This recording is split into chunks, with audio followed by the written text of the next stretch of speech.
다주택자 중과 한시 완화, 매물들이 쌓이고 있다는 기사들이 나오고 있는데 일부 자산가 분들은 이 기회에 좋은 찬스다라고 해서 부담부 증여를 많이 활용하시기도 합니다.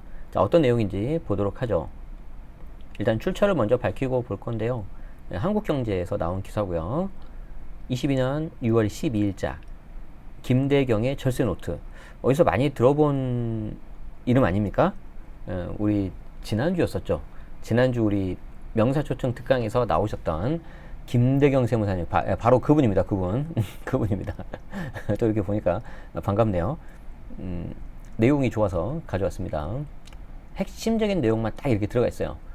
글은 짧은데 제가 추가적으로 몇 개 더 설명드릴 테니까 이 내용 보시고 23년 5월 9일까지죠. 내년 5월 9일까지 혹시 매도가 안 되시는 분들 중에는 이 부담부 증여 활용하시는 것도 고려해 보시면 좋겠습니다. 자, 보겠습니다. 다주택자 중과 한시 유예 등 소득세법 시행령 개정안이 5월 26일 국무회의 의결됐고 이제 공포까지 최종됐어요. 그래서 이제 올해 종부세 등을 피하려는 주택 매물이 나오고 있다. 이제 보유세가 너무 많이 나오니까. 아니면 일부는 이제 차익을 실현하려고. 하지만 거래가 잘 안 되고 있죠. 집값 고점에 대한 인식 확산, 그리고 추가 금리 인상. 오늘도 보니까 뭐 빅 스텝이 아니라 자이언트 스텝으로 갈 것 같다. 그런 말이 나오고 있네요. 미국에서. 그럼 이제 우리도 어떻게든 가야 될 것 같은데 참 어렵습니다. 이게 일단 금리가 인상이 되면 이게 집값 하락과 직접적인 상관관계가 없다 하더라도 일단 심리가 많이 위축이 되죠. 물론 거기에 대해서는 제가 전문가가 아니니까 다른 더 잘 하시는 분들 영상이나 글 참고하시기 바라고요. 어쨌든 매수 심리가 살아나지 못하고 있다. 여기에 대해서는 저도 동의하는 바입니다. 매도가 여의치 않은 상황에서 중과 유예 기간 중에 자녀에게 차라리 부담부 증여해라. 이게 더 유리할 수도 있다라고 이제 말씀하신 거죠. 자, 그럼 도대체 부담부 증여가 뭐냐? 주택을 증여할 때 그냥 증여하는 게 아니라 채무, 전세보증금, 대출금을 승계하는 조건으로 증여하는 건데 여기서 이제 여러분들이 중요한 게 뭐냐면 증여의 종류가 우리가 흔히 알고 있는 그냥 일반적인 증여, 그리고 또 하나가 바로 이 부담부 증여. 이게 크게 두 개 있다고 생각하시면 돼요. 그리고 이 부담부 증여는 말 그대로 전세보증금과 대출금을 수중자가 승계하는 조건이다. 이렇게 되면 수중자는 채무만큼 제외한 나머지 가격에서 증여세를 내니까 증여세 자체가 줄고, 반면에 증여자, 대부분 이제 부모겠죠. 증여자는 채무를 수중자에게 넘기고 상환 의무가 사라지는데 여기에 대해서 사실상 대가를 받는 효과가 발생하기 때문에 양도세를 계산하게 되고, 이렇게 되면 증여한 사람이 양도세, 수중자가 증여세, 그러니까 세금을 이렇게 두 개 나눠버리거든요.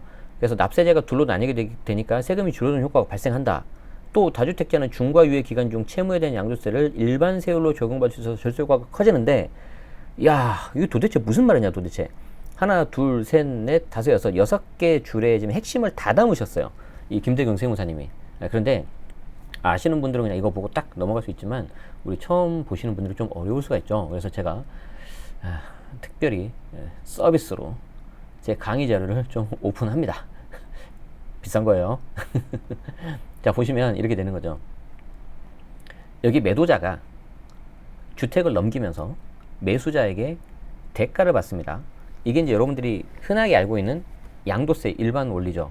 중요한 게 뭐냐면 양도소득세 과세 대상 자산을 넘기면서 매도자가 대가를 받아요. 이 두 가지가 동시에 일어나야 되거든요.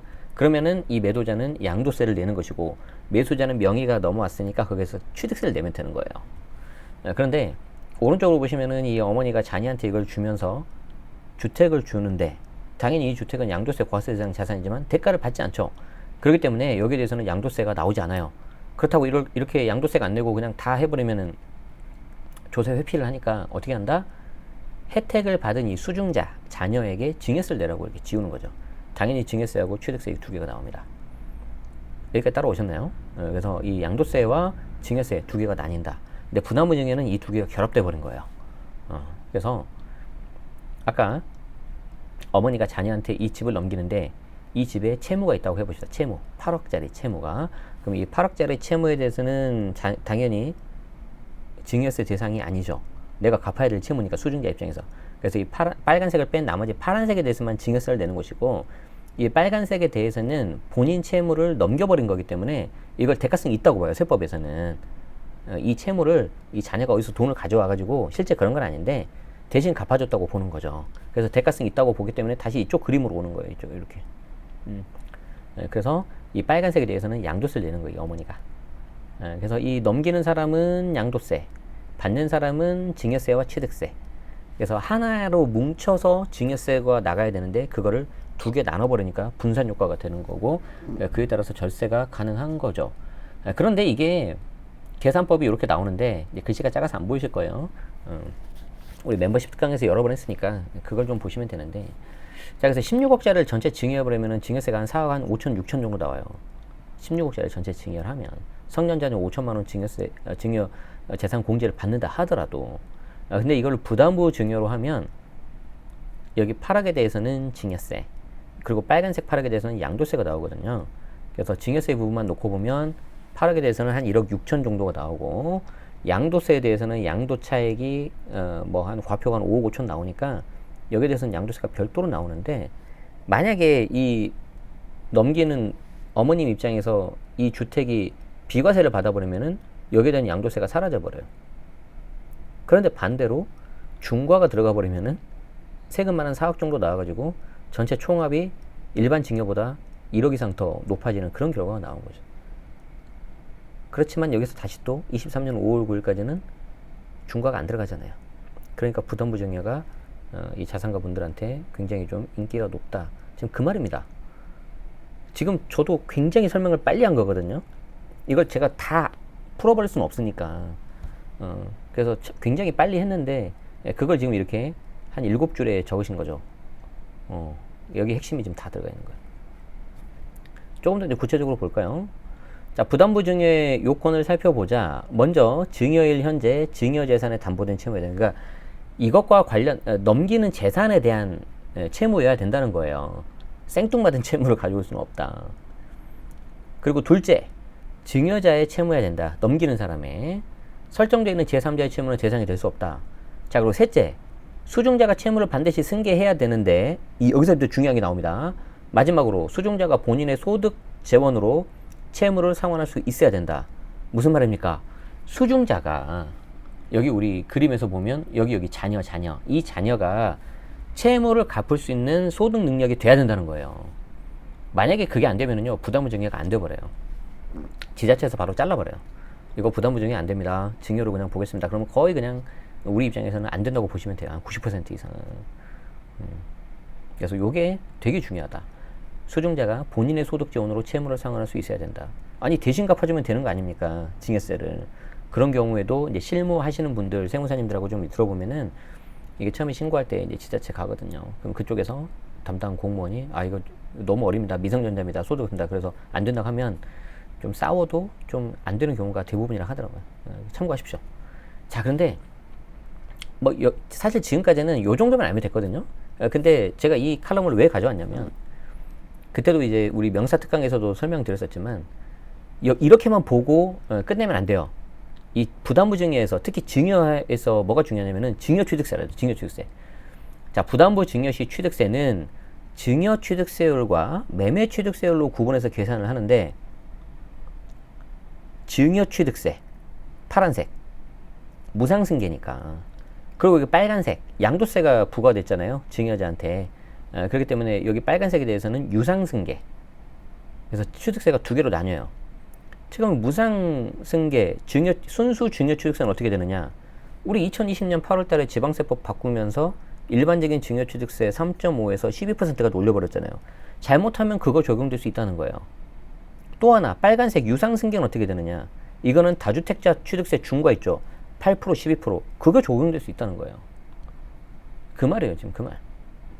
그래서 증여취득세율은 3.8%인데, 증여자가 다주택자이고, 여기 넘기는 어머니, 증여택자가 다주택자이고 조정지역 내 공시가격 3억 이상 주택을 증여하면 12.4%, 85제곱 초과면 13.4%를 부과한다. 취득세는 누가? 수중자가. 자, 그리고 빨간색 매매 취득세율은 수중자 세대의 주택수에 따르는데, 일반적인 세율은 1.1에서 3.5인데 조정적 2주택 8.4, 3주택 12.4. 자, 그러니까 우리 최악의 경우를 가정해 봅시다. 넘기는 이 어머니가 다주택자. 이거 물건을 받는 자녀도 다주택자. 그러면 이거 증여취득세가 전체에 대해서 12%, 13% 붙어버릴 수 있어요. 그러면 우리 아까 계산했을 때 야, 양도세 부분이 뭐 비과세면은 이제 비과세는 안 되겠죠. 다주택자니까. 요게 중과가 되지만 그래도 일반과세 되니까 해볼 만하다 했지만 여기에 취득세가 엄청나게 붙어버려가지고 생각지도 못한 데에서 세금 폭탄 맞을 수 있어요. 그래서 결론은 뭐다? 부담부 증여는 반드시 세무사 등 전문가 찾아가시고요. 그분들한테 여러분들은 이 말씀만 드리시면 돼요. 세무사님, 증여취득세가 많이 나올 수 있다는데 체크 좀 부탁드립니다. 이 말씀을 하시면 돼요. 그러면 그분들이 잘 알아서 해주실 거예요. 그래서 순수 증여 부분 그리고 양도 부분. 그래서 여기 파란색은 증여취득세 조심해야 되고 빨간색은 다주택자 취득세 중과 이거 조심해야 된다. 이것만 여러분들 기억하시면 됩니다. 실제 계산은 누가 한다? 우리 세무사님이 해준다. 아시겠죠? 그래서 이 내용입니다. 이게 가장 오늘의 칼럼에 제가 봤을 땐 제일 중요한 내용. 요거 조심하십시오. 마지막 볼까요? 증여를 실행하기 전 수증자가 총부채 상환 비율, DTI 등에 따라서 채무 인수가 가능한지, 증여자와 수증자의 세대 분리가 가능해서 취득세를 절감할 수 있는지. 그렇죠. 같은 세대면 이제 완전 망하는 거예요. 그래서 세대 분리가 돼야 되고, 취득세에 있어서도 세대 분리가 되려면 자녀가 배우자가 있거나 만 30세가 넘거나 아니면 일정 소득이 있어야 돼요. 수증자가 주택을 증여받아 임대하는 경우라면 건보료 피부양자 자격이 박탈되는지. 이야, 정말 꼼꼼하게 달아주셨네. 자, 수증자가 주택을 증여받아서 요 자녀가 주택을 증여받아서 실거주하면 하는 경우도 있지만 세를 놓는 경우도 있잖아요.